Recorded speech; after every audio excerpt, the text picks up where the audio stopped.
نهيت بالأمر إلى حبيبك ونجيبك محمد صلى الله عليه وآله، فكان كمن تجبته السيد من خلقته، وصفوة من استفيته، وأفضل من اجتبيته، وأكرم من اتمته.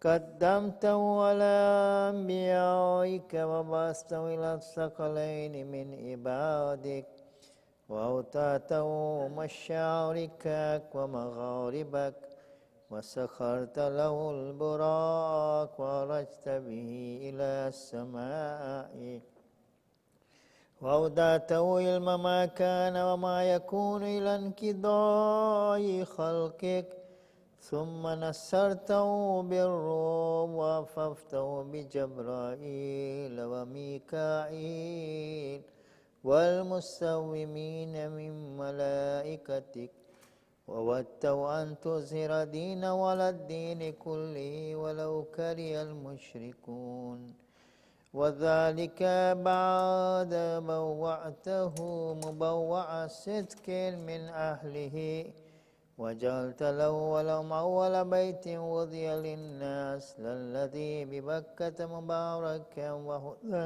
للعالمين، فيه آيات بينات مقام إبراهيم ومن دخله كان آمنا. وقلت إنما يريد الله ليذهب عنكم الرجس أهل البيت ويطهركم تطهيرا.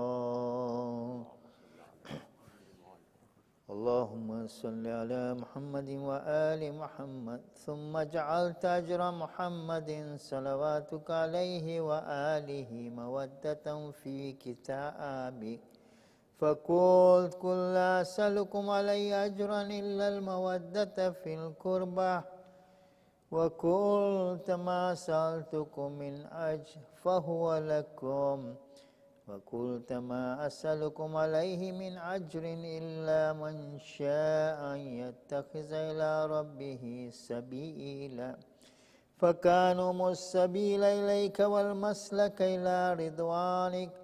فلما انقضت أيامه وقام وليه علي بن أبي طالب صلواتك عليهما وآلهما هاديا، إذ كان هو المنذر ولكل قوم هاد، فقال والملأ أمامه من كنت مولاه فعلي مولاه، اللهم وال من والاه وعاد من عاداه، وانصر من نصره واخذل من خذله.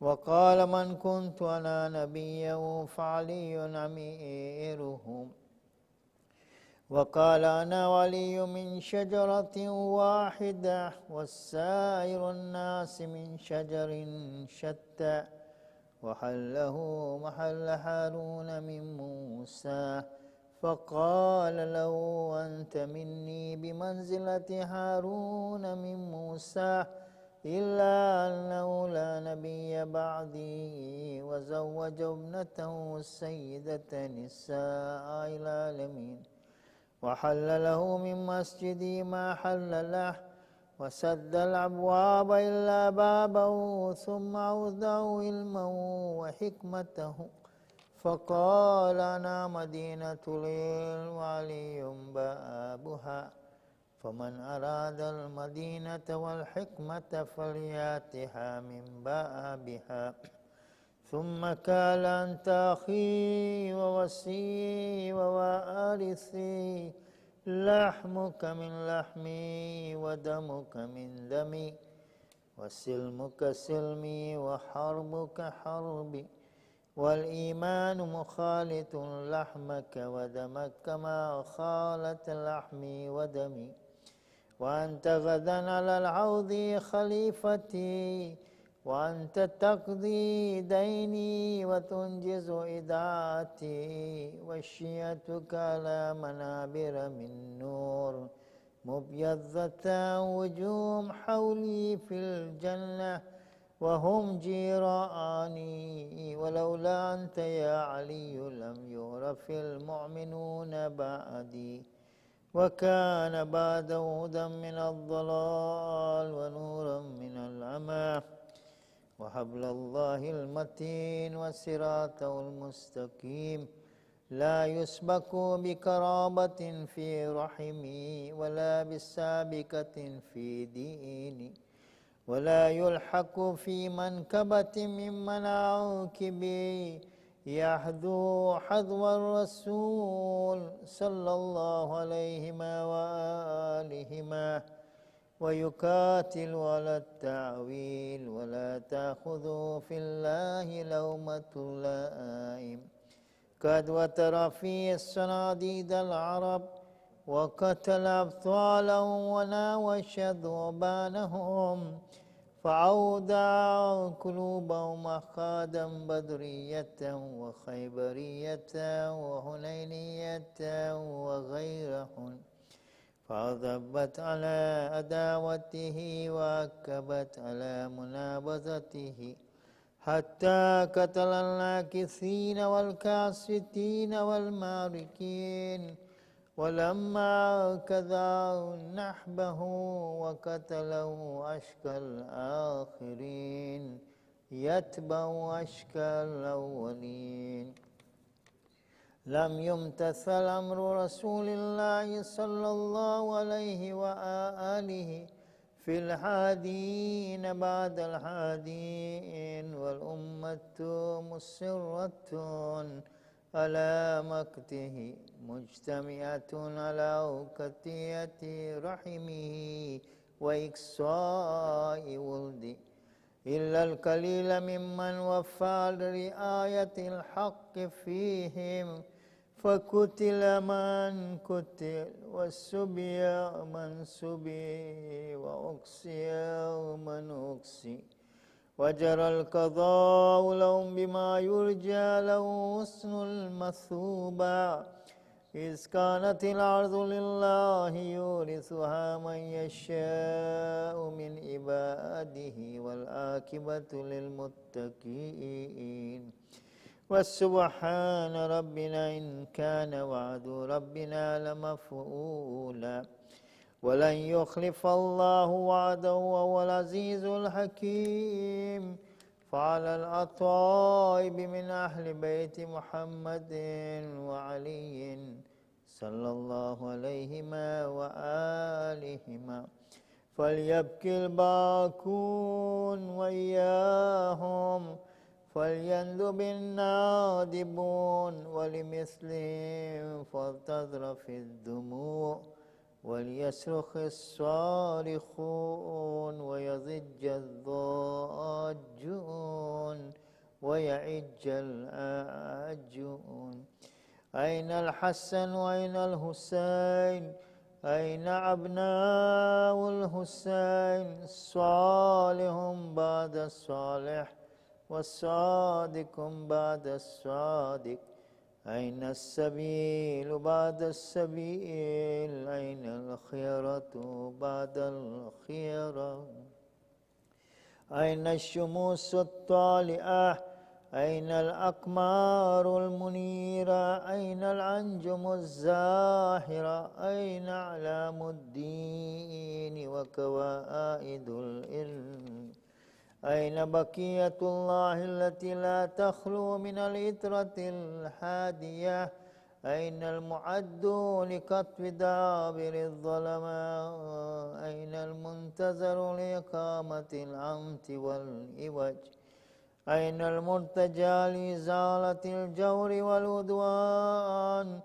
أين المدخر لتديد الفرائض والسنن؟ أين المتخير لإعادة الملة والشريعة؟ أين معمل لإحياء الكتاب وحدوده؟ أين محيي معالم الدين وأهله؟ أين كاسم شوكة المعتدين؟ أين حادم أبنية الشرك والنفاق؟ أين مبيد أهل الفسوق والإسيان والطغيان أين حاسد فروع الغي والشقاء أين طامس آثار الزيغ والأحوال أين كاتب حبائل الكذب والافتراء أين مبيد الأتاة والمرض أين مستأصل أهل الإناد والتضليل والإلحاد أين معز الأولياء ومضل الأعداء أين جامع الكلمة على التقوى أين باب الله الذي منه يؤتى أين وجه الله الذي لن يتوجه الأولياء أين السبب المتصل بين الأرض والسماء أين صاحب يوم الفتح وناشر راية الهدى أين مؤلف شمل الصلاح والرضا أين الطالب بدخول الأنبياء وأبناء الأنبياء أين الطالب بدم المقتول بكربلاء أين المنصور على من اهتدى عليه وافترى أين المستر الذي يجاب إذا دعاه أين صدر الخلائق ذو البر والتقوى أين ابن النبي المصطفى وابن علي المرتضى وابن خديجة الغراء وابن فاطمة الكبرى بأبي أنت وأمي ونفسي لك الوقاء والحماة يا ابن السادة المقربين يا ابن النجباء الأكرمين يا ابن الهداة المهديين يا ابن الخيرة المحذبين يا ابن الغطارفة الأنجبين يا ابن الأطايب المطهرين يا ابن الخضارمة المنتجبين يا ابن الكواكمة الأكرمين يا ابن البدور المنيرة يا ابن السرج المضيئة يا ابن الشهب الثاقبة يا ابن الأنجم الزاحرة يا ابن السبل الواضحة يا ابن الأعلام اللائحة يا ابن العلوم الكاملة يا ابن السنن المشهورة يا ابن المعالم المعثورة يا ابن المعجزات الموجودة يا ابن الدلائل المشهودة يا ابن الصراط المستقيم يا ابن النبع العظيم يا ابن من هو في أم الكتاب لدى الله علي حكيم يا ابن الآيات البينة يا ابن الآيات والبينات يا ابن الدلائل الظاهرات يا ابن البراهين الواضحات الباهرات يا ابن الهجج البالغات يا ابن النعم السابغات يا ابن طه والمحكمات يا ابن ياسين والذاريات يا ابن التور والعاديات يا ابن من دنا فتدلى فكان كاب قوسين أو أدنى دنوا واقترابا من العلي الأعلى ليت شعري أين استقرت بك النوى بل أي أرض تكلك أو ثرى أبي رضوى وغيرها أم ذيتها عزيز علي أن أرى الخلق ولا ترى ولا أسمع لك حسيسا ولا نجوى عزيز علي أن تهيت بك دوني البلوى ولا ينالك مني ضجيج ولا شكوى بنفسي أنت من مغيب لم يخل منا، بنفسي أنت من عظيم ما نزعنا، بنفسي أنت أمنية شايك يتمنى، من مؤمن ومؤمنة ذكر فحنى، بنفسي أنت من عقيد لا يسامى، بنفسي أنت من أصيل مد لا يجارى،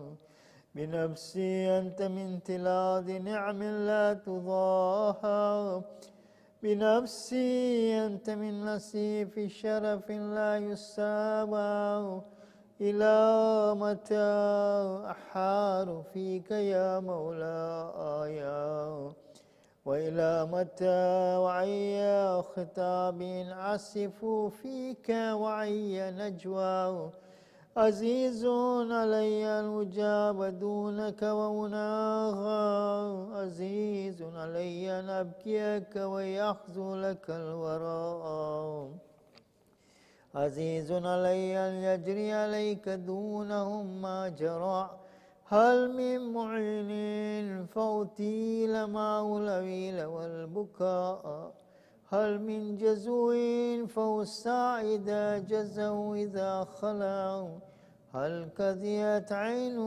فساعدتها عيني على القضاء، هل إليك يا ابن أحمد السبيل فتلقى، هل يتصل يومنا من كبيدة فنحظى، متى نرد منايلك الروية فنروى، متى ننتكئ من عذب مائك فقد طال الصدى، متى نغاديك ونراويك فنقر عينا، متى ترانا ونراك وقد نشرت لواء النصر ترى، فترى لا نوف بك وأنت تؤم الملأ، وقد ملأت الأرض عدلا وعذقت أعداءك حوانا وعقابا، وأبرت الوتاة وجحدت الحق،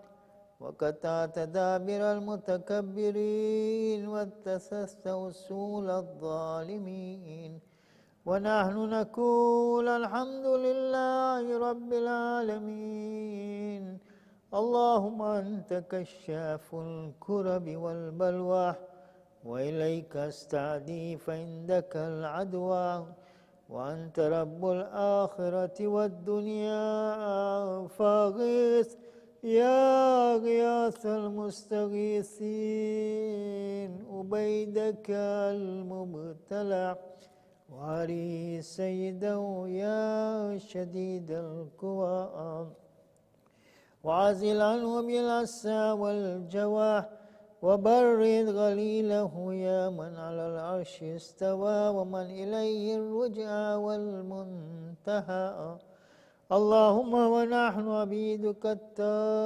التائكون إلى وليك المذكر بك وبنبيك، خلقته لنا اسمة وملاذة، وأقمته لنا كواما ومعاذا، وجعلته للمؤمنين منا إماما، فبلغوا منا تحية والسلام، وزدنا بذلك يا رب إكراما، واجعل مستقره لنا مستقرا ومقاما، وأتمم نعمتك بتقديمك إياه وأمامنا، حتى توردنا جنانك ومرافقة الشهداء من خلصائك. اللهم صل على محمد وآل محمد، وصل على محمد جده ورسولك السيد الأكبر، وعلى أبيه السيد الأصغر، وجدة الصديقة الكبرى فاطمة بنت محمد صلى الله عليه وآله، وعلى من استفيت من آبائه البرر، وعلي أفضل وأكمل وأتم وأدوم وأكثر وأوفر ما صليت على أحد من أصفيائك وخيرتك من خلقك، وصل عليه صلاة لا غاية لعددها ولا نهاية لمددها ولا نفاد لعمدها. اللهم واقم بالحق وأدهز بالباطل، وعدل بي أولياءك وعضلل بي أعداءك. وصلي اللهم بيننا وبينه وصلة تعدي إلى مرافقة سلفه، وجل ممن يأخذ بهزته ويمكث في ظلهم، وإن على تعدية حقوقه إليه والاجتهاد في طاعته واجتناب معصيته، وامنن علينا برضاه وحبلنا رأفته ورحمته ودعاءه وخيرا ما ننال به سعة من رحمتك وفوزا عندك، واجعل صلاتنا به مقبولا وذنوبنا به مغفورة ودعاءنا به مستجابا، واجعل أرزاقنا به مبسوطا وهمومنا به مكفية وحوائجنا به مقضية، وأقبل إلينا بوجهك الكريم واقبل تقربنا إليك، وانظر إلينا نظرة رحيمة نستكمل بها الكرامة عندك، ثم لا تصرف عنا بجودك، واسقنا من حوض جدي صلى الله عليه وآله بكأسه وبيده ريان رويا هنيا سائغا لا ظمأ بعده يا أرحم الراحمين. وصل الله على سيدنا ونبينا محمد وآله الطاهرين. اللهم صل على محمد. بسم الله الرحمن الرحيم. اللهم صل على محمد وآل محمد. اللهم ارزقنا توفيق الطاعة وبعد المعصية وصدق النية وعرفان الغرمة، وأكرمنا بالهدى والاستقامة، وسدد ألسنتنا بالصواب والحكمة، واملأ قلوبنا بالعلم والمعرفة، وطهر بطوننا من الحرام والشبهة، واكفف أيدينا عن الظلم والسرقة، واغضض أبصارنا عن الفجور والخيانة، واسدد أسماعنا عن اللغو والغيبة، وتفضل على علمائنا بالزهد والنصيحة، وعلى المتعلمين بالجهد والرغبة، وعلى المستمعين بالاتباع والموعظة، وعلى مرضى المسلمين بالشفاء والراحة،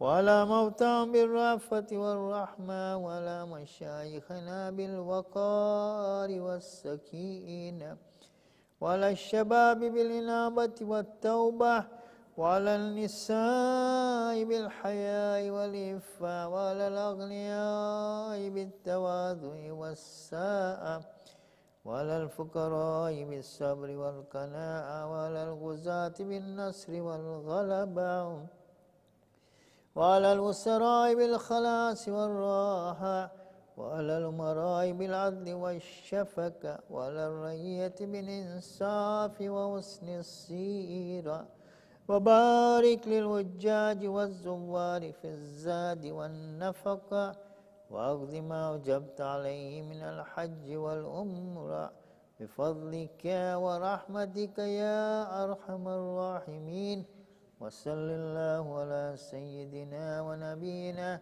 محمد وآله الطاهرين اللهم صل على محمد وآل محمد رحم الله من قرأ سورة مباركة الفاتحة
It's got 4 bars, so that should be good, right?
Friday ziyarat, please. Allahumma salli ala Muhammadin wa ali Muhammad. Bismillahirrahmanirrahim. Assalamu alayka ya hujjatallahi fi arzi. Assalamu alayka ya aynallahi fi khalqi. السلام عليك يا نور الله الذي يهتدي به المهتدون ويفرج به عن المؤمنين. السلام عليك يا أيها المحزب الخائف. السلام عليك يا أيها الولي الناصح. السلام عليك يا سفينة النجاة. السلام عليك يا عين الحياة. السلام عليك يا صلى الله عليك وآل بيتك الطيبين الطاهرين. السلام عليك يا أجل الله لك ما وعدك من النصر وظهور الأمر. السلام عليك يا مولاي أنا مولاك عارف يا ولاك أخراك. أتقرب إلى الله تعالى بك وبآل بيتك وانتظر ظهورك وظهور الحق على يديك. وأسأل الله أن يصلي على محمد وآل محمد وأن يجعلني من المنتظرين لك والتابعين والناصرين لك على أعدائك والمستشهدين بين يديك في جملة أوليائك. يا مولاي يا صاحب الزمان صلوات الله عليك وعلى آل بيتك. هذا يوم الجمعة وهو يومك المتوقع فيه ظهورك والفرج فيه للمؤمنين على يديك وقتل الكافرين بسيفك. وأنا يا مولاي فيه سيفك وجارك. وأنت يا مولاي كريم من أولاد الكرام ومأمور بالضيافة والإجارة. فأزفني وأجرني صلوات الله عليك وعلى أهل بيتك الطاهرين. اللهم صل على محمد وآل محمد.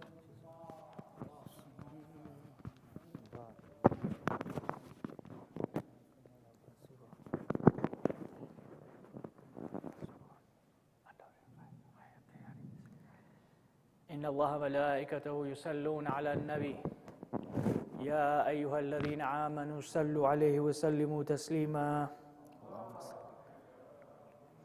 سبحان الله والحمد لله ولا إله إلا الله والله أكبر ولله الحمد.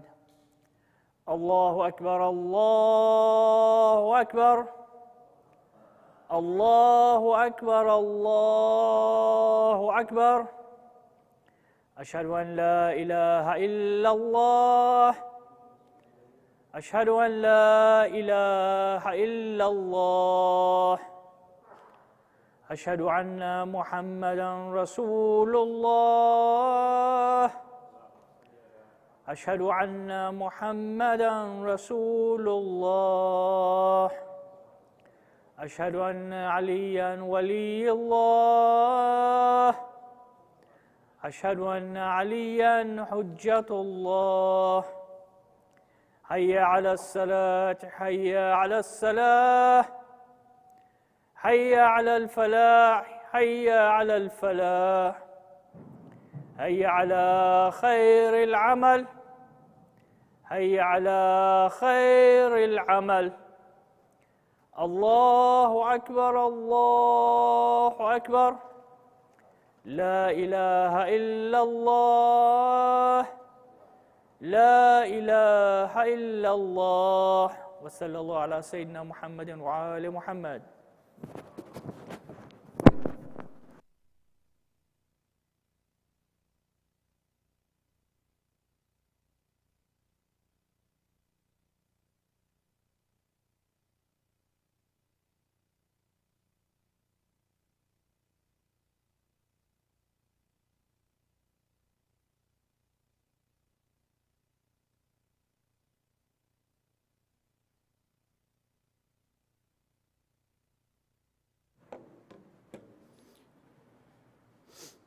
أعوذ بالله من الشيطان اللعين الرجيم بسم الله الرحمن الرحيم فوضوا أمري إلى الله إن الله بصير بالعباد ولا حول ولا قوة إلا بالله العلي العظيم حسبنا الله ونعم الوكيل ونعم المولى ونعم النصير والصلاة والسلام والتحية والإكرام على الرسول المسدد المصطفى الأمجد المحمود الأحمد الذي سمي في السماء بأحمد وفي الأرض بأبي القاسم محمد اللهم صل على محمد وعلى أهل بيته الطيبين الطاهرين المعصومين المظلومين المنتجبين الذين أذهب الله عنهم الرجس وطهرهم تطهيرا اللهم صل على محمد وعلى محمد وقل رب اشرح لي صدري ويسر لي أمري واحلل عقدة من لساني يفقه قولي أما بعد قال الله تبارك وتعالى في كتاب الكريم بسم الله الرحمن الرحيم والعصر إن الإنسان لفي خسر إلا الذين آمنوا وعملوا الصالحات وتواصوا بالحق وتواصوا بالصبر صلوا على محمد وآل محمد اللهم صل. My respected elders, brothers and sisters in Iman, here in Florida, across the globe, wherever you are hearing my voice, Salamun alaikum jami'an wa rahmatullahi wa barakatuh. Question: what is the language of spirituality? Keep that question in the back of your mind, inshallah, we will return to it. You will find in our world that everything has a language. If I come to, for example, studying the world as it exists, for example, if I study physics, or astronomy, or the likes, you will find I need to know a certain language, a scientific language. In particular, I'll have to know the language of science. In particular, I will have to know the language of mathematics. Mathematics has been called the language of science. And you will find, for example, when I study mathematics, I derive certain meaning from it. For example, when you come to our world, you'll recall, as I mentioned to you before in the past, that the first book on algebra was a book called Kitab al-Jabr wal-Muqabil by Muhammad al-Khawarizmi, which he wrote during the golden era of Islam. And when he wrote this book, it came forward as the first book on algebra. It is also noteworthy that when we come to study our heavenly bodies, for example, the moon, the stars, for example, the earth, we need a certain language to be able to study this. So for example, for our youth and those who have studied physics, for example, you come forward and they give you the concept of displacement or distance, more specifically displacement, x. I take the first derivative of this and it becomes velocity. I take the second derivative, it becomes acceleration. I take a third, it becomes jerk force. So I need to know that language in order to understand how our world operates. That when I throw an apple into the air and it comes down, on Earth, it comes down with the same negative 9.81 meters per second squared, negative for the direction. That is something that I need to know. Similarly, there's a language of business, for example. You may say, what's the language of business? Many people have come forward and said the language of business is accounting, for example. That I need to know accounts in order to understand how is a business operating. I need to know, for example, what are the inflows, what are the outflows, what is the balance sheet, what are the assets, what are the liabilities, what's coming into the business, what's going out in the business. I need to know what are the different levers that is moving the business, hurting the business, and benefiting the business. There's a language therein. What am I saying? What am I getting at?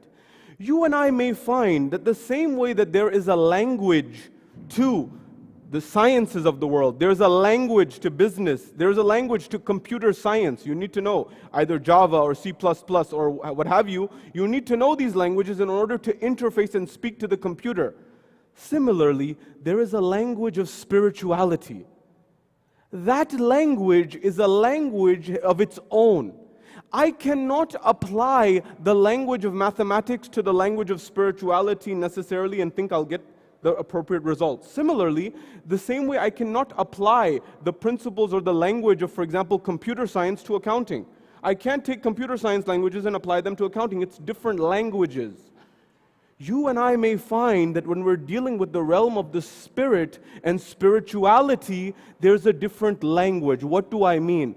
When we are here in this week commemorating, as we did on Eid al-Adha and in the days of Hajj, when we commemorate and when we remember Nabi Ibrahim alayhi salam, and when Allah asked him to make these immense sacrifices, whether it was sacrificing his wealth by giving away his herd, or whether it was him sacrificing his life, although Allah kept it and preserved it and when he was going towards the fire, or if when Allah asked him to sacrifice his child, although Allah replaced it with a ram, you and I may find that there was a language that Nabi Ibrahim was speaking that you and I may not be speaking, or at least not at that level. I'll give you an example. Dr. Michio Kaku. Dr. Michio Kaku is one of the most renowned physicists of our world. He's from Japanese descent. He's an American physicist of Japanese descent. And one of his friends once asked him, he said, Dr. Michio Kaku, he said jokingly, he said that, you're a physicist, you're a person who uses mathematics and scientific principles to understand our world, the water that is flowing, the heavenly bodies of the sun and the moon and the stars. And he jokingly said to him, when you see a body of water, or when you see a rocket go into space, do you have equations in your head playing? Like, do you see, like saying that, oh, your life must be so boring? He's trying to get to that point that, you see water and you see ripples, you think a mathematical equation, you see a rocket going into space, you see a mathematical equation in your mind. Do you see something different than the rest of us when we see physical phenomenon?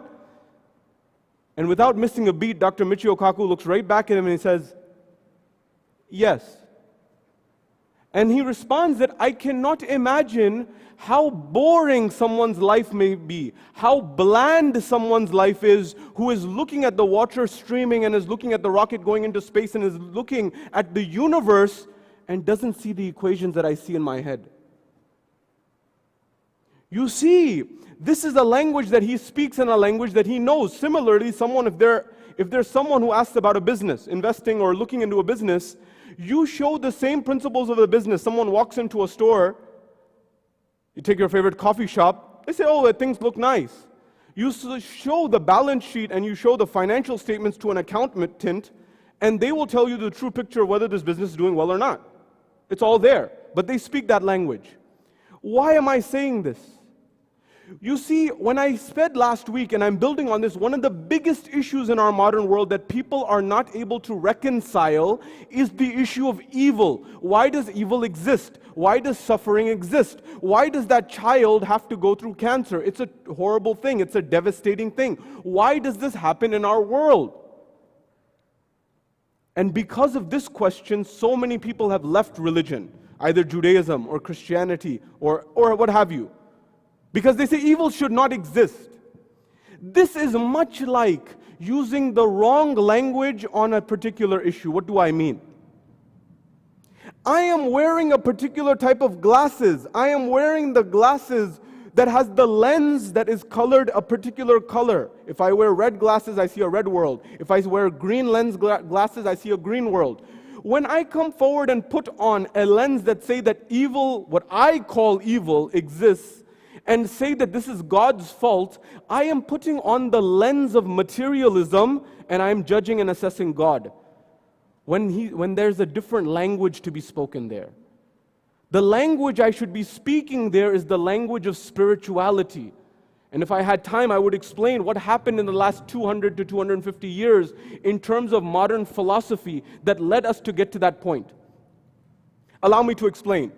Allah subhanahu wa ta'ala, He says at that point in time to Nabi Ibrahim to sacrifice Abraham, the father of monotheism, the father of Judaism, the father of Christianity, the father of Islam. He says, sacrifice your child.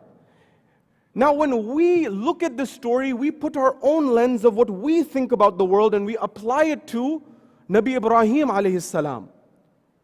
Whereas Nabi Ibrahim, much like Dr. Michio Kaku was seeing the equations when he looks at the water flowing or the rocket going into space, he saw the language of spirituality in this test that Allah was giving him. What did Ibrahim have? Ibrahim had trust in Allah, in God.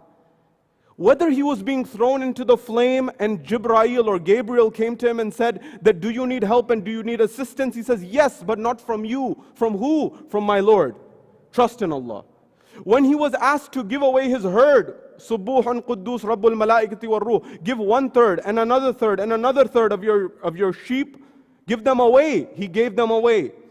The same way that he trusted God in the wealth and he trusted God with his life, he trusted God with the life of his child. But remember, Ismail is also a representative of Allah, so the test is also for him. He saw something that you and I may not be seeing. I'll give you an example. I was just seeing on the way here, before the rain trickled down, I was driving. When I was driving on the road, I saw the dark clouds in the distance as I was approaching Sanford, Lake Mary area. And where I was, it was clear. But now, alhamdulillah, you see and hear what's going on. And I could see that in the distance. So I saw there was turbulence, so to speak, or there was difficulty that was on the horizon. What did Nabi Ibrahim see in his spiritual mind when the issue of his child being sacrificed emerged? And what did Imam Hussein alayhi salam see in his spiritual eyes when he was asked to make the sacrifice of Karbala? Is it the same thing that you and I see? It's a very deep question, but it's at the heart of our existence. The poet so beautifully says, Ishki Rah mein, he wrote this for Imam Hussein alayhi salam, the very famous poet Faraz, Ahmad Faraz. He says, Ishki Rah mein jo kohe garan aata hai, Ishki Rah mein jo kohe garan aata hai, log diwar kahe, main to ise zina kahun. He says, on the path of love of who? Love of Allah subhanahu wa ta'ala, love of God Almighty. On the path of love, that massive mountain that gets in the way on the road, on the journey of love, the poet says, people call that a wall. I call that a ladder. You see, a ladder helps you climb up higher stations of spirituality. When Nabi Ibrahim saw this test, when he saw this imtihan, when he saw this trial, he knew that he was seeing things from the vision and the realm and the language of spirituality. Therefore, he knew that something better was on this other side, that he was climbing up. You and I, we oftentimes try to impose onto God Almighty our vision of how we feel and think things should be, although we don't see the whole picture. I'll give you an example.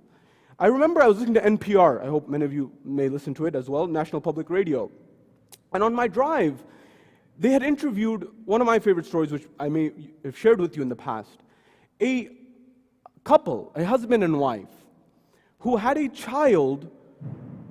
These were a very wealthy couple in New York. They were very, very affluent. And they had a child who was born with Down syndrome. And the interviewer asked them a very interesting question. He said, look, you had this child who's now 18 years old at the time of the recording. You've had this child who's now 18 years old. This child has suffered through all of these things. And he said, look, I have a simple question. If you could have this child the same way that you've had this child, would you have this child again 18 years back? It's a tough question to ask a parent who's had a child in this state. And the answer, I'll never forget. The answer came back with both the husband and the wife, the mother and the father. A mother and a father, they don't want to see their child suffer. They said a very interesting answer. The mother and father said, look, if you asked us if we wanted to have this child the same way again, we have an answer, and that answer is, for the sake of the child, no. But for our sake, yes, we would want to have the child again the same way. The journalist was astonished. He said, hold on, I asked you one question, you gave me two answers? How does that work? If you could have your child again, for the sake of the child, you would not want it that way. Why? Because you don't want the child to suffer. But for your sake, you would have the child again like this. Why? They said, for the sake of the child, it's clear. We don't want the child to suffer from that child's perspective. However, from our perspective, we have a lot of wealth. We have a lot of money, they said. We have a lot of income. We have businesses. We have enough money for generations. But having this child, we believe, softened our heart. And it caused us to do things that we wouldn't do had we not had this child. So the journalist asked, what would you have done? What did you do that you would not have done otherwise? They said we'd probably spend our money on yachts and boats and cars and planes and houses and things we didn't need. But we dedicated our money to building institutions for other Down syndrome children who didn't have the resources that we have for our child. You see, when we look at things from our own lens, we don't see the beautiful rainbow at the other side of the turbulence and the difficult weather. You see, when I am driving towards Lake Mary, I'm seeing the clouds. When I'm going and approaching the mountain, I'm seeing the mountain. But the people who speak the spiritual language, the people who understand the wisdom of God Almighty, they are seeing what's on the other side of that difficulty. What's on the other side of that adversity? That's where your growth takes place. That's where my growth takes place. It's not evil. We give it the name evil. There's a book, if you don't believe me, there's a book that's almost 100 years ago, as I conclude the first khutbah, that's almost 100 years old now. It's called Flatland. I recommend you all read it. It's a philosophical journey of imagine yourself as a piece of paper. And you're a line, actually. You're a line, which is one-dimensional space. And then you see, for example, a two-dimensional space. For example, a piece of paper is X and Y plane. And then there's three dimensions, which we live in. Three-dimensional space, which you and I live in, which is X, Y, and Z coordinate system. So three-dimensional space. There's also other dimensions. String theory says 9 and 11 dimensions. So the question that was asked in the book is, imagine you have a two-dimensional plane. For our youth and people, two-dimensional plane is the TV. Or remember if you used to play like, for those games, for example, the old tennis games, which we now call tennis, for example, right? And you're playing these games in a two-dimensional space. Imagine I take my three-dimensional finger. My finger is 3 dimensions. Please pay close attention here. And I put this three-dimensional finger in a two-dimensional space, two-dimensional world. A world where there's only X and Y. There's no third dimension. There's no Z plane. There's no third dimension. There's only 2 dimensions. What will the person inside the two-dimensional world see? What will Super Mario see? What will the person who's in the video game see? They live in a two-dimensional world. They can't see 3 dimensions. What will they see? Someone tell me. I put a 3-dimensional figure in a 2-dimensional world. What does that person see? They don't see a finger. They see a flesh-colored line. They see a line, a straight line that is the color of my skin. They cannot fathom that this is an entire finger because their world, in the angle in which my finger is, they cannot fathom what that is. Exactly the same way, when you and I see evil in our world, we call it evil, but us calling it evil is like us calling the flesh-colored finger a line. But Allah sees, God sees the whole finger, the whole wisdom, which oftentimes we see years or months or decades later. Therefore, that is the lesson that Nabi Ibrahim gives. Speak the language of spirituality and you will be successful in this world and in the hereafter. We ask Allah subhanahu wa ta'ala to bless this gathering. We ask Allah subhanahu wa ta'ala to alleviate the suffering of all those who are suffering. My dear brother has mentioned that his sister is ill. Sister Nathani, please remember her in your du'as, your beloved loved ones who are being ill. Remember all of them, inshallah. Bismillahir Rahmanir Rahim. Wal asr. Innal insana lafi khusr. Illa alladhina amanu wa amilus salihat wa tawasaw bil haqqi wa tawasaw bis sabr.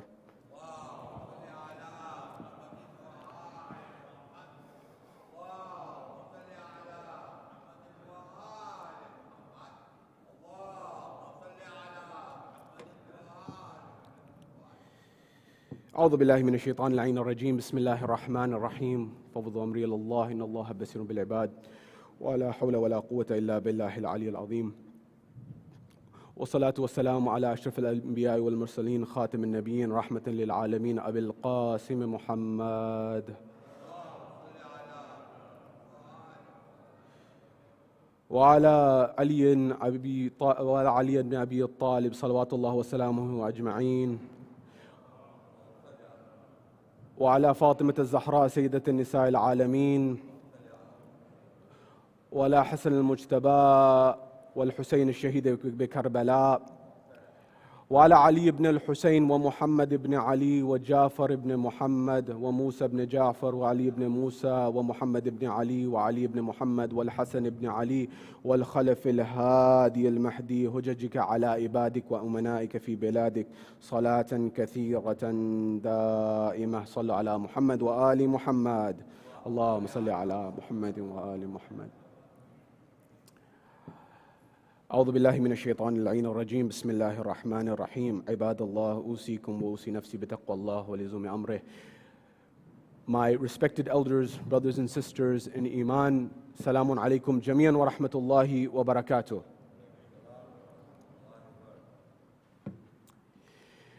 As you know, in the second khutbah, the tradition, the custom is to speak about current events, the current circumstances that are going in the world. And perhaps one of the preeminent information and news that's coming out that it is the beginning of the Olympics, which you may be aware of, that is going on in Tokyo. Now, this is a festival or a fiasco or something that happens, a sporting event that occurs every 4 years in our world. And although it is different because of the pandemic this year, it may not have as many people in attendance, but yes, it will be watched by all of the world. Now you may say, what's the point of discussing the Olympics? What's the point of discussing this event in a time like this during a khutbah? And you may find there are very valuable lessons that you and I can derive and implement in our lives from the Olympics. Therefore, in the brief moments that we have together, I want to look at, well, first of all, what are the Olympics? What's the history of it? And number two, what lessons can we learn from it? What is the philosophical history of it? And what are the philosophical questions that align the Olympics? And what does it teach us, building on the story of Nabi Ibrahim, about the concept of sacrifice? What can we learn from it? This is our agenda for the brief few minutes that we have together. At the first level, the Olympics were a tradition that began, actually, it was a religious ceremony. It was a religious event. It was something that the pagans did as a spiritual event in ancient Greece. And they used to actually pay homage to their god, who was Zeus. So they used to go to the temple of Zeus in Olympia, which is the name of the city, and hence the name Olympics stuck. And this tradition in this religious event continued for a long time. It wasn't until 394 AD, that is almost 400 years Anno Domini, almost 400 years after Christ, that it was stopped by Theodosius I, who was the Christian ruler. And he said that we will no longer do this because all pagan festivities are to stop. However, there are some interesting things that happened in the original ancient Olympics. For example, what? Those city-states that were fighting one another, they would actually form a truce and stop fighting one another during the Olympics time. Imagine, you're one place and they're another, and you come forward and you say, look, we're not going to fight anymore, we're going to come together. We're going to actually celebrate and commemorate the Olympics. 5% of ancient Greek free men used to come and participate in the Olympics. They would do, for example, sprinting, running very fast, which we do till this day.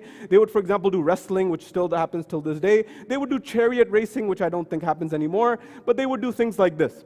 And they would do this and to compete. And they had to go through training in order to do it. But what's very powerful about this is there's some principles that come forward. One principle that comes forward is we may think that, sports is all, some people may say it's great, some people may say it's terrible, some people may say it's a waste of time. People have different perspectives. However, you may find there are very big gems of wisdom that one can learn from sports. You may say what? And you may say how? Well, one thing that you and I can learn from the realm of sports is a microcosm of our world. By analyzing the sports world, we can get glimpses into our own lives and our own world. And you may say, how? For example, you may have seen in the news recently, and what has been ensued has been throughout history, if someone has an unfair advantage, for example, someone takes certain, certain substances, someone takes certain banned substances, and when they do this, this may help their performance in comparison to their counterparts. We say that's cheating, that's not fair, they shouldn't do that. And we get very upset. We say, what's the point of this? Why would you're cheating, this is against the rules, this is against the laws, this is against the principle. You have violated the sanctity of the Olympic Games. And it's fair, okay, fine. But what about you and I when we come to our lives, in our relationships, in our businesses, in our jobs, in our work? Do we cheat? And if we do, the Olympics should be a time for us to stop and reflect that, hold on, I don't tolerate cheating in this game. Should I tolerate cheating in my own life? And we should think about this at a societal level, number one. Number two, also a very important element that emerges, as you've heard me say this many times before, in the past 100 years, in particular the past 50 years, the rate of loneliness in America has doubled. 100% increase in the last 50 years. That's very alarming because I mentioned to you in the past, we live in the most affluent era in history, the wealthiest era in history, but still we are very depressed and sad, and we're not.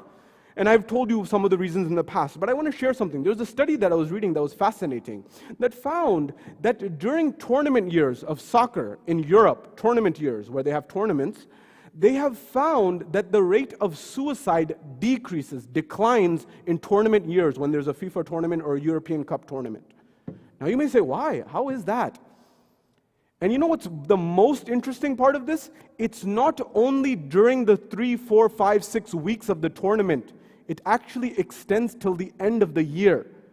So say if 2021 there's a tournament, for example, in that month in which the tournament's happening, life expectancy increases. People don't kill themselves as much, they don't harm themselves as much, but it extends till the end of the year. And this happens every 4 years whenever the tournaments are happening. The researchers said why? They said the reason is that the sporting events gives people a joint sense of unity and meaning and purpose. What do you see? Someone's cheering for the United States, as many of us are. We're cheering for the United States. People are cheering, for example, for Tanzania, for Kenya, for Uganda, for example, your nation, for India, for you name the country.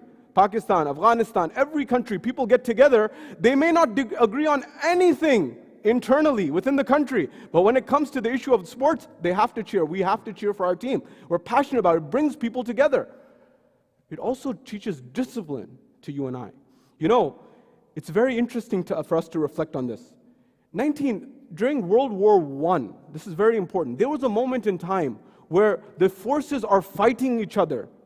They're killing each other. But there came a moment in time where they said, especially towards Christmas, they said, we are going to do a truce. Remember what the ancients used to do? They used to come up with a truce. The same way, during World War I, there was a truce that emerged from both sides. And the soldiers who yesterday were killing one another, they said, today we're going to bury the bodies. So they all came together. One side was helping the other side bury their deceased, and each other were helping each other on both sides, helping their deceased.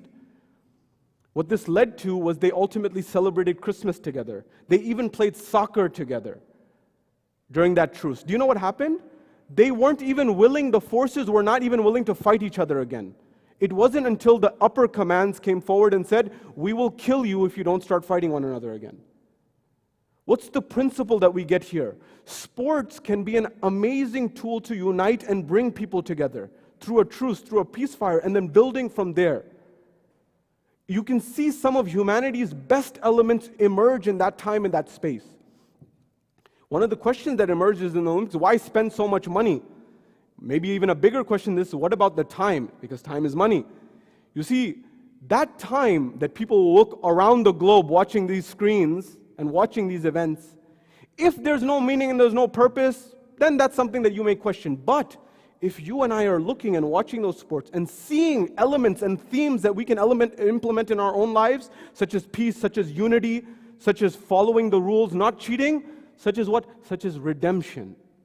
How many times have you seen the Olympic story where someone came in, they didn't qualify the first Olympics, then they qualified at third place the next Olympics, then the second, and finally they got gold. They won everything.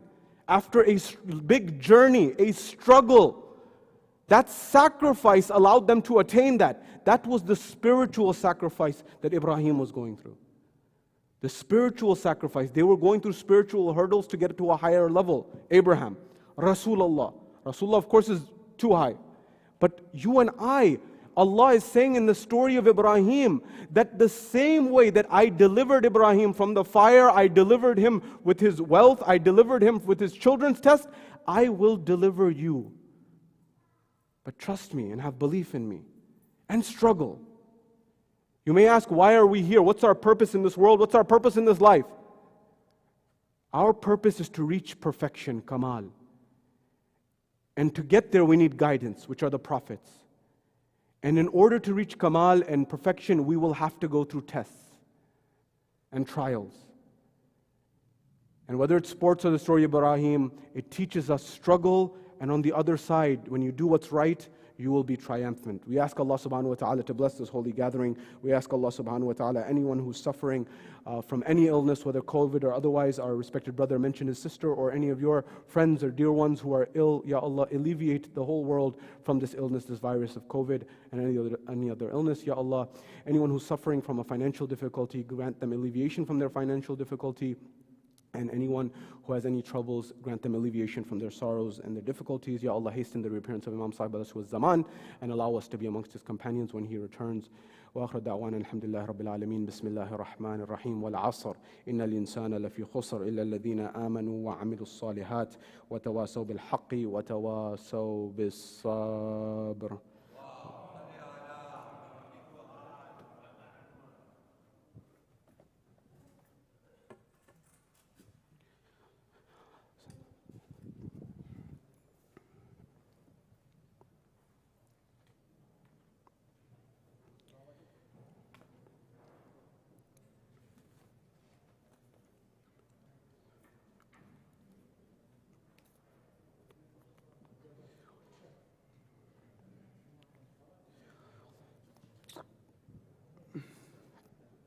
أعوذ بالله من الشيطان اللعين الرجيم بسم الله الرحمن الرحيم الله أكبر الله أكبر أشهد أن لا إله إلا الله أشهد أن لا إله إلا الله أشهد أن محمد رسول الله اللهم صل على محمد أشهد أن محمد رسول الله أشهد أن عليا ولي الله أشهد أن عليا حجة الله حي على الصلاة حي على الصلاة حي على الفلاح حي على الفلاح حي على خير العمل حي على خير العمل قد قامت الصلاة قد قامت الصلاة الله أكبر الله أكبر لا إله إلا الله إن صلاتي ونسكي ومحياي ومماتي لله رب العالمين وجهت وجهي لفطر السماوات حنيفا مسلما الله أكبر بسم الله الرحمن الرحيم الحمد لله رب العالمين الرحمن الرحيم مالك يوم الدين إياك نعبد وإياك نستعين اهدنا الصراط المستقيم صراط الذين أنعمت عليهم غير المغضوب عليهم ولا الضالين بسم الله الرحمن الرحيم يسبح لله ما في السماوات وما في الأرض الملك القدوس العزيز الحكيم هو الذي بعث في الأميين رسولا منهم يتلو عليهم آياته ويزكيهم ويعلموهم الكتاب والحكمة وإن كانوا من قبل لفي ضلال مبين وآخرين منهم لما يلحقوا بهم وهو العزيز الحكيم ذلك فضل الله يؤتيه من يشاء والله ذو الفضل العظيم مثل الذين هم من التوراة ثم لم يحملوها كمثل الحمار يحمل أسفارا بئس مثل القوم الذين كذبوا بآيات الله والله لا يهدي القوم الظالمين قل يا أيها الذين هادوا إن زعمتم أنكم أولياء لله من دون الناس فتمنوا الموت إن كنتم صادقين ولا يتمنونه أبدا بما قدمت أيديهم والله عليم بالظالمين قل إن الموت الذي تفرون منه فإنه ملاقيكم ثم تردون إلى عالم الغيب والشهادة فأنبئكم بما كنتم تعملون يا أيها الذين آمنوا إذا نودي للصلاة من يوم الجمعة فاسعوا إلى ذكر الله وذروا البيع ذلكم خير لكم إن كنتم تعلمون فإذا قضيت الصلاة فانتشروا في الأرض وابتغوا من فضل الله واذكروا الله كثيرا لعلكم تفلحون وإذا رأوا تجارة أو لهوا انفضوا إليها وتركوك قائمة قل ما عند الله خير من اللهو ومن التجارة والله خير الرازقين الله أكبر بسم الله الرحمن الرحيم إنا آتيناك الكوثر. بسم الله الرحمن الرحيم اللهم كن لوليك الحجة ابن الحسن صلواتك عليه وعلى آبائه في هذه الساعة وفي كل ساعة وليا وحافظا وقائدا وناصرا ودليلا وعينا حتى تسكنه أرضك توعى وتمتعه فيها طويلا. الله أكبر. سبحان الله سبحان الله سبحان الله سبحان ربي العظيم وبحمده. سمع الله لمن حمده. الله أكبر. سبحان الله سبحان الله سبحان الله سبحان ربي الأعلى وبحمده. الله أكبر. استغفر الله ربي وأتوب إليه. الله أكبر. سبحان الله سبحان الله سبحان الله سبحان ربي الأعلى وبحمده. الله أكبر. بحول الله وقوته أقوم وأقعد. بسم الله الرحمن الرحيم الحمد لله رب العالمين الرحمن الرحيم مالك يوم الدين إياك نعبد وإياك نستعين اهدنا الصراط المستقيم صراط الذين أنعمت عليهم غير المغضوب عليهم ولا الضالين. بسم الله الرحمن الرحيم قل هو الله أحد الله الصمد لم يلد ولم يولد ولم يكن له كفوا أحد. الله أكبر. سبحان الله سبحان الله سبحان الله سبحان ربي العظيم وبحمده. سمع الله لمن حمده. الله أكبر. ربنا آتنا في الدنيا حسنة وفي الآخرة حسنة وقنا عذاب النار. الله أكبر. سبحان الله سبحان الله سبحان الله سبحان ربي الأعلى وبحمد ربي صل على محمد وآل محمد. الله أكبر. استغفر الله ربي وأتوب إليه. الله أكبر. سبحان الله سبحان الله سبحان الله سبحان ربي الأعلى وبحمد ربي صل على محمد وآل محمد. يا لطيف ارحم عبدك الضعيف. الله أكبر. الحمد لله وخير الأسماء لله. أشهد أن لا إله إلا الله وحده لا شريك له وأشهد أن محمدا عبده ورسوله. اللهم صل على محمد وآل محمد. السلام عليك أيها النبي ورحمة الله وبركاته. السلام علينا وعلى عباد الله الصالحين. السلام عليكم ورحمة الله وبركاته. الله أكبر. الله أكبر. الله أكبر.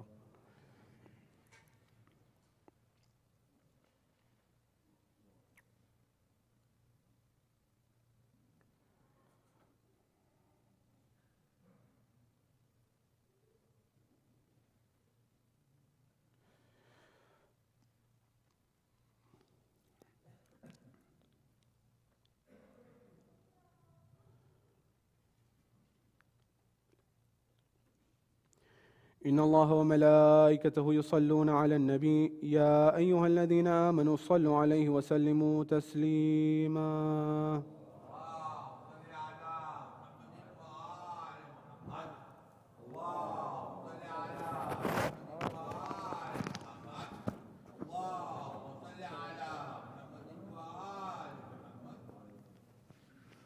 اللهم صل على محمد وآل محمد. بسم الله الرحمن الرحيم. اللهم عرفني نفسك فإنك إن لم تعرفني نفسك لم أعرف رسولك. اللهم عرفني رسولك فإنك إن لم تعرفني رسولك لم أعرف حجتك. اللهم عرفني حجتك فإنك إن لم تعرفني حجتك ضللت عن ديني.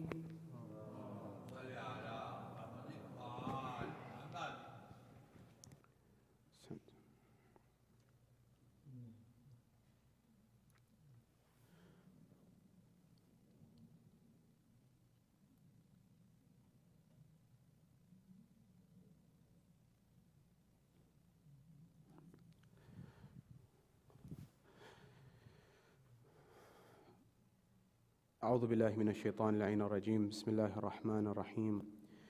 الله أكبر. الله أكبر.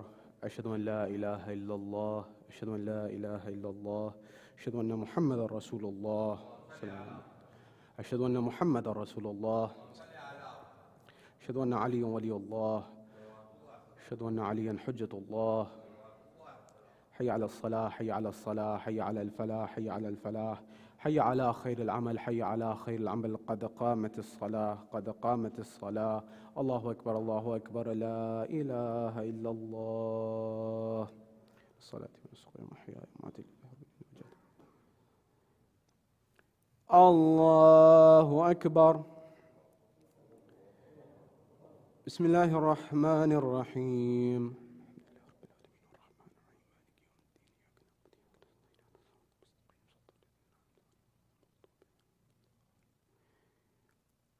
بسم الله الرحمن الرحيم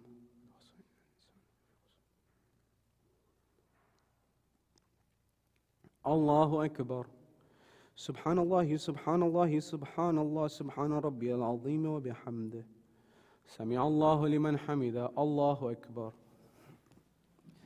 سبحان الله سبحان الله سبحان الله سبحان ربي الأعلى وبحمده الله أكبر استغفر الله ربي وأتوب إليه الله أكبر سبحان الله سبحان الله سبحان الله سبحان ربي الأعلى وبحمده الله أكبر بحول الله وقوته أقوم وأقعد وأرقى وأسجد بسم الله الرحمن الرحيم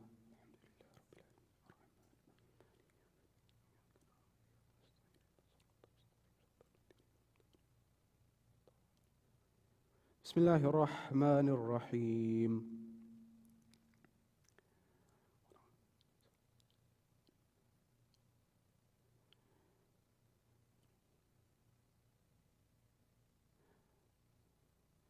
الله أكبر ربنا آتنا في الدنيا حسنة وفي الآخرة حسنة وقنا عذاب النار الله أكبر سبحان الله سبحان الله سبحان الله سبحان ربي العظيم وبحمده سمع الله لمن حمده الله أكبر سبحان الله سبحان الله سبحان الله سبحان ربي الأعلى وبحمده الله أكبر استغفر الله ربي وأتوب إليه الله أكبر سبحان الله سبحان الله سبحان الله سبحان ربي الأعلى وبحمده الله أكبر الحمد لله وخير الأسماء لله أشهد أن لا إله إلا الله وحده لا شريك له وأشهد أن محمدا عبده ورسوله اللهم صل على محمد وآل محمد بحول الله وقوته أقوم وأقعد وأرقى وأسجد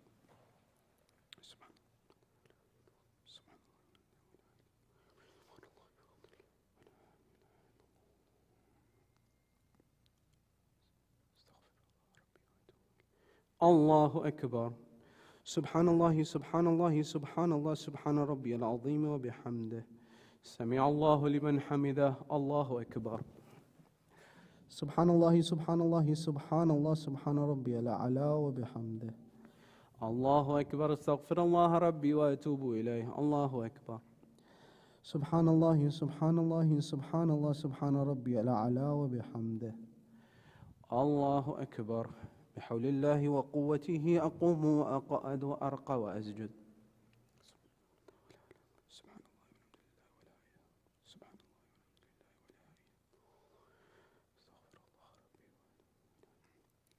الله أكبر سبحان الله سبحان الله سبحان الله سبحان ربي العظيم وبحمده ربي صل على محمد وآل محمد سمع الله لمن حمده الله أكبر سبحان الله سبحان الله سبحان الله سبحان ربي الأعلى وبحمده ربي صل على محمد وآل محمد الله أكبر استغفر الله ربي وأتوب إليه الله أكبر سبحان الله سبحان الله سبحان الله سبحان ربي الأعلى وبحمده ربي صل على محمد وآل محمد يا لطيف ارحم عبدك الضعيف الله أكبر الحمد لله خير الأسماء لله أشهد أن لا إله إلا الله وحده لا شريك له وأشهد أن محمدا عبده ورسوله اللهم صل على محمد وآل محمد السلام عليك أيها النبي ورحمة الله وبركاته السلام علينا وعلى عباد الله الصالحين السلام عليكم ورحمة الله وبركاته.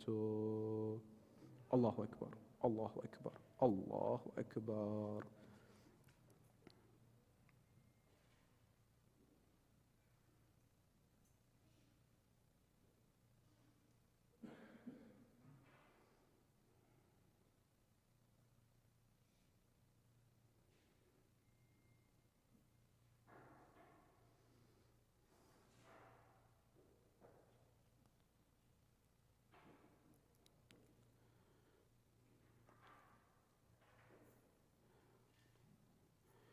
إن الله وملائكته يصلون على النبي يا أيها الذين آمنوا صلوا عليه وسلموا تسليما.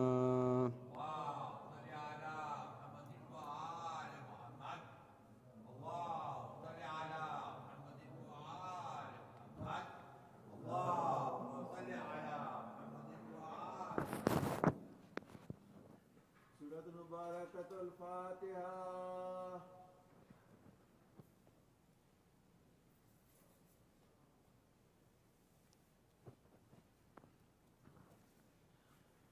دعاء وحده.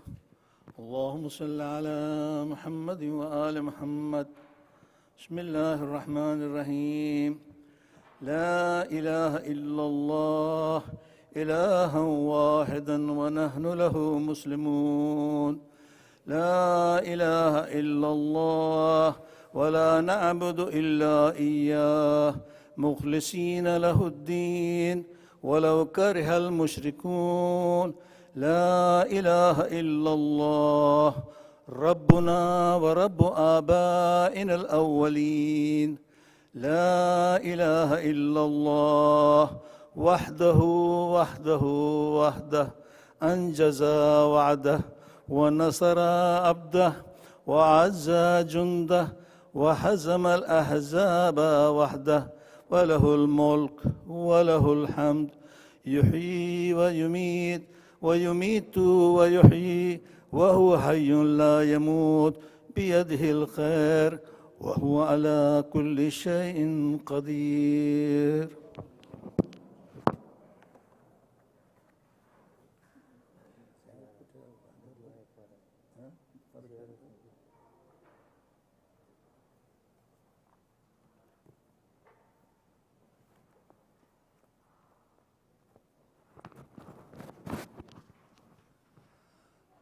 السلام عليك يا رسول الله. السلام عليك يا أمير المؤمنين. السلام عليك يا فاطمة الزهراء سيدة النساء العالمين. السلام عليك يا حسن المجتبى. السلام على الحسين وعلى علي بن الحسين وعلى أولاد الحسين وعلى أصحاب الحسين جميعا ورحمة الله وبركاته. السلام عليك يا مولاي يا غريب الغرباء السلطان أبا الحسن يا علي بن موسى الرضا. كن شفيعنا وشفيع والدينا في يوم الجزاء ورحمة الله وبركاته. السلام عليك يا مولانا يا صاحب الزمان. السلام عليك يا خليفة الرحمن. السلام عليك يا شريك القرآن. السلام عليك يا إمام الإنس والجان. أجر الله تعالى فرجك وسهر الله مخرجك وظهورك ورحمة الله وبركاته. اللهم كن لوليك الحجة ابن الحسن صلواتك عليه وعلى آبائه في هذه الساعة وفي كل ساعة وليا وحافظا وقائدا وناصرا ودليلا وعينا حتى تسكنه أرضك طوعا وتمتعه فيها طويلا.